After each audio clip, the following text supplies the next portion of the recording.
I have two souls in front of me that broke off from each other, and it was hard. Each of you, it was hard to say goodbye without saying goodbye. What that means is saying goodbye without saying goodbye. Is that there was this understanding between you two. It could no longer go anything more than a friendship, or even that the best thing to do was completely separate from each other's lives. This individual sees that you made them reflect. It's funny because there were parts of you, go with me here, there were parts of you that irritated them.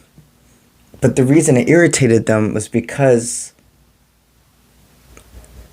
it seemed too perfect. They could have been a person that was more, let's put it this way. They could have been more of a Slytherin and you're more of a Gryffindor. And that Gryffindor, the courage, the bravery, all that part of you that you embrace and don't care who's watching, etc., it came off irritating to them. In the beginning, they still always had this attraction to you, though.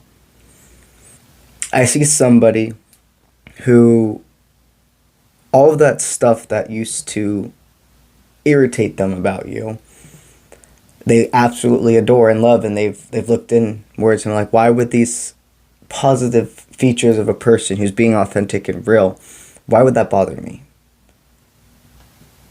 It was because there was a whole unfinished story in their life. It's because they had been lacking something in previous relationships. And they started to believe that courage, that bravery could never be fully true in a person. But they've looked inwards and revealed this secret to themselves and would like to uncloak themselves from your life. This person's watching you deeply, like eyes wide open. And they feel like before their eyes were wide shut to you. When they first met you, they instantly felt this sense of trust. Your dominance, your confidence. Again, your confidence was extremely attractive. Your courage and your bravery was something untapped within them. There could have been this sense of everything going good in the beginning, stating you're inspired by each other. You feel like home, you feel free. And then there was this random switch. And what I see is somebody who started to believe, you know what? I don't want to get hurt again. I still have a lot to learn. This person has a lot to learn. And right now, the best thing we could do is be friends. These are collective tics resonate. So some of you, it was be friends. Some of it was totally separate. They believed that you could hurt them. And so they stopped the dynamic before you could hurt them. Telling me these two. Right now, as we speak, you're asking questions about this. You're not denying it. You're not throwing it off. You're understanding that endings are inevitable. Endings can always be repaired. That every tear shed was worth it. And every moment of pre-workout effect and etc. did not go unnoticed. They want you to release your anger. You're both releasing guilt. You're both releasing thinking what I could have done differently and etc. And understand that the only way forward is to self-forgive. You were both learning. This connection has been written in the stars for a very long time. One more card with here, then we're going to move on to the tarot. Okay, one more. Well, this connection is divinely protected. And it has the resilience to get through all of the barriers that have been put between you two. Both of you feel mutual about not having limitations keep you apart anymore, and understanding you've grown, and life is this life is short, and we're supposed to spend it flourishing and growing, not wishing and harping. There's a difference between wishing something's going to happen and telling the universe, I'm going to meet the frequency of that manifestation. Okay. Currently, there is a sense of releasing distraction. The forward movement, they feel hazy about, because they're not sure how you feel. They're not sure if after all this time, if you would still hold your sword up for them or to them, is what I'm hearing. The way I see that you feel about them, and this is the reason I tell you this type of stuff, is so you can confirm if these are your feelings. This is even more of your reading. It's more than just about how they're feeling. You're sitting in your sense of being a patient leader, and you're confident within self and your actions, and you understand how and when to hold back, and how and when to proceed forward with grace, tenacity, courage. I sense that you are in a pickle, is what it sounds like. That you don't feel, that it could be right to go and try to pop this back into your life or bring a forward movement. And from what I sense with that, they want you to state that this is your universe, and you don't have... They want you to state that this is your universe, and that if you have already given up, there's no way for it to happen. I want you to remember how the details and all this need to meet, because I don't tell people to just go forth with something. A lot of life is about law of attraction, letting things come to you, but the way we continue that is knowing when is something in my position to make a forward movement with. They're stating that if you have told yourself that this isn't going to happen, it won't. It's not about going above and beyond. What it feels like you should do with this dynamic is don't present a bouquet of flowers. Present them a single rose. Let them know you are still interested and you don't see them in a grief mindset. This connection, you both entered each other's life for inspiration, and you had to exit so you could keep consistency for self. Again, no tear shed has been for nothing, and no action has been ignored.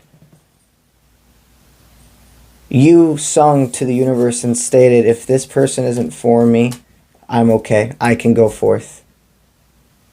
And you've felt this inner turmoil because you truly, for the first time ever since experiencing meeting this person for the past couple months, have been like, not happening, not in this lifetime. And it felt wrong, but everything in the world was telling you that was the right thing to do.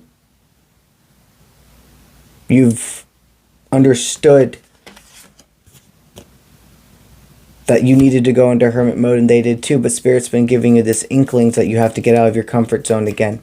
That there's an aha moment. That there is light within this dynamic still.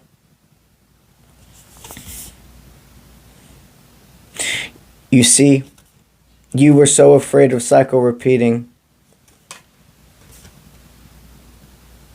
In past relationships, you would have been obsessive and compulsive years ago, before you were who you are now.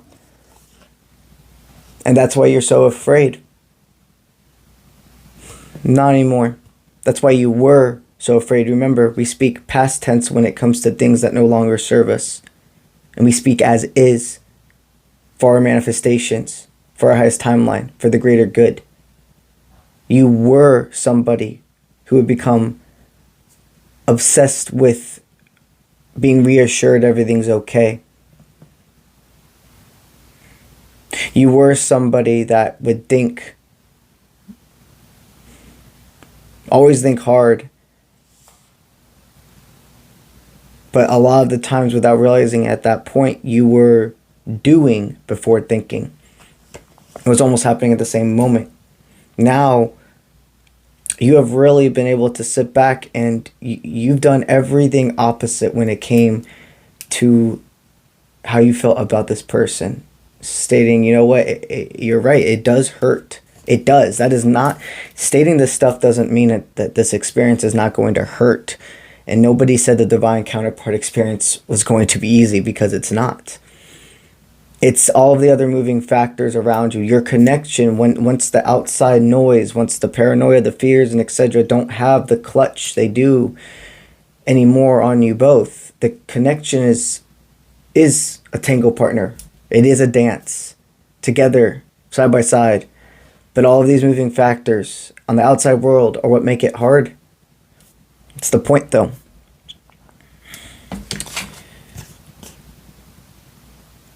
What they're stating, my friend, is that if you want this to happen, there is some forward movement on your end. There is something about breaking free. Because now you've been trapped. Before you were trapped in impulsivity. And now, without realizing it, you are being kind of trapped in fear. But you're protected, because even though you would make a lot of decisions in the past months based off of fear, like losing something or somebody or etc., you still, all of your actions, you thought about the greater good of it. You never did something, you never succumbed to something that wasn't aligned with your morals. But you were making decisions and worrying about a lot more things going on than there actually was. And what I mean by that is, I do see your parasite being able to pin certain individuals alongside other people who, like, there's people who had goodwill in our part of your highest timeline being mixed in with individuals who you did have to release. And this haziness, it's taken time to recenter, and even though you trust yourself when it came to your home, your job, etc., it was people. It was people. The part you had to do, I see this one other part I have to say. A long time ago, when you were impulsive and etc., and you could hold this sense of the full card up hand, leap of faith, you felt at that point, you're like, I have nothing to lose, so let's do it. Now you have a lot to lose, but you still don't have, you don't have to worry. But you feel like, oh, I do have something to lose now. Everything I've worked for, the stability, the family, the job, however it resonates. But they need you to know they would not let you embark down a road and give you so many signs if it wasn't for you. You know how easy you can let people go. You know how hard you work with your guides to notice the signs. But they need you to remember, if you work too hard, your paranoia can take over. You had to separate from this person. You were guided away from this person, but there's more to the story.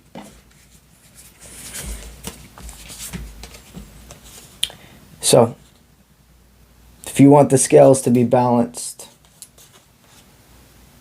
you have to make a clear decision if you're going to tell the universe that this is done. You have to make a clear decision to listen and talk to the universe and tell them that this is still something that you could call home. I'm doing a pause right now to feel the balance, to feel when my lines come together. Because life is a game of chess. And with this person, the best guidance I can give you in a collective reading is present a rose. Do something that is a leap of faith but still safe. Not throwing all your emotions into, send a message saying, you know, I was thinking of you, how is your new year going? Versus sprawling out all of your emotions. They're saying you have to make the decision that if you feel imbalanced and there's still something here, you can't tell the universe anymore it's not happening. And there is a push on your end, a little leap of faith. And then the ball is in their court at that point to make a move back to you. Right now, you guys are like at the beginning of the game when you're waiting for the referee to throw the ball up to catch. That's where you guys have put a death to the old dynamic between you two. And that's that starting point right now. So you're looking in each other's eyes and you're kind of just like, who's going to make the first move? Give the rose and let it flow. That's what I got for you today, TikTok Collective. And I'll see you when I see you. Let's get it.